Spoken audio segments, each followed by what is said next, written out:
Mes chers élèves, soyez les bienvenus dans cette vidéo de révision concernant la division euclidienne pour le niveau première année parcours international collégial.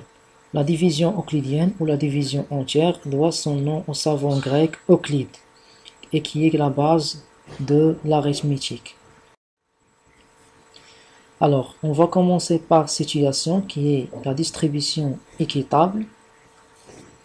On pose cette question, comment distribuer équitablement 30 dirhams à 7 personnes? Ça veut dire, chaque personne doit avoir le même nombre de dirhams. Alors, on a 7 personnes, on veut distribuer équitablement 30 dirhams à chacun d'eux. Donc, on va prendre un dirham et le distribuer à chaque personne. Donc, chaque personne doit obtenir un dirham. Donc, qu'est-ce qu'il va nous rester? Il va nous rester 23 dirhams. Ces 23 dirhams, on va les distribuer à nouveau à ces 7 personnes. Donc, qu'est-ce qu'il va nous rester? Donc, 7 plus 7 est égal à 14. Il va nous rester 16 dirhams. Et ainsi de suite.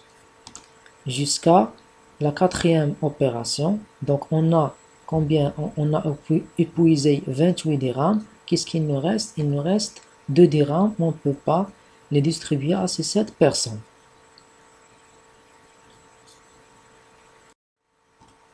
Alors, cette opération qui est la distribution est égale, on l'appelle la division euclidienne ou la division entière.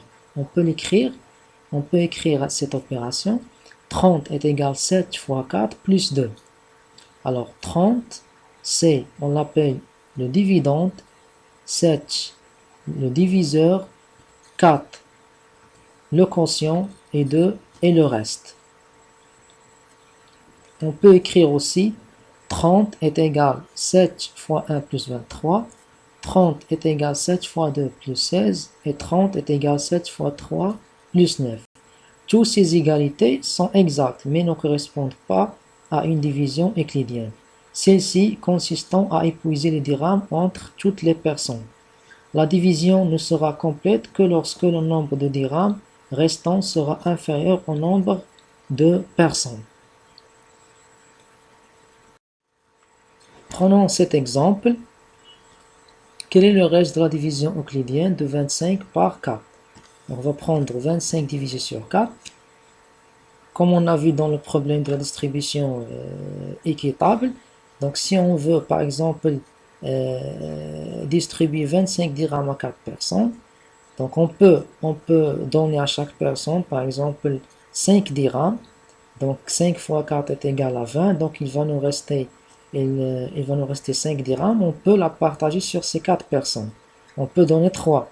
3 fois 4 est égal à 12, il va nous rester 13 dirhams, donc 13 dirhams, on peut la distribuer à nouveau sur ces 4 personnes, et ainsi de suite. Donc le bon quotient, c'est 6. 6 fois 4 est égal à 20, est égal à 24. Donc il va nous rester 1, donc 1 il est inférieur à 4, on ne peut pas distribuer 1 aux 4 personnes, donc, donc on a obtenu le 1 qui est le reste de la division euclidienne. 1 est inférieur à 4. On peut écrire 25 est égal à 4 fois 6 plus 1, donc on a 1 est inférieur à 4, le reste est inférieur au quotient. En général, on peut écrire la division euclidienne d'un nombre antinaturel A par un nombre antinaturel B différent de 0.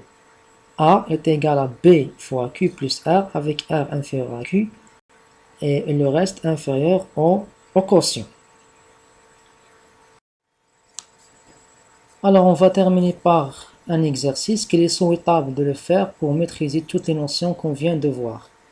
Première question, une division euclidienne a pour diviseur 6, pour quotient 7 et pour reste 4.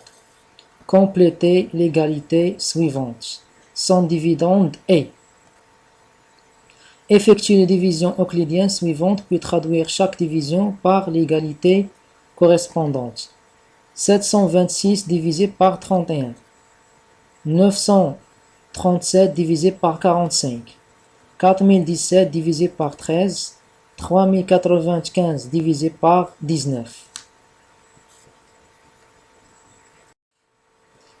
Alors, merci pour votre attention et rendez-vous, Inch'Allah, pour une prochaine vidéo.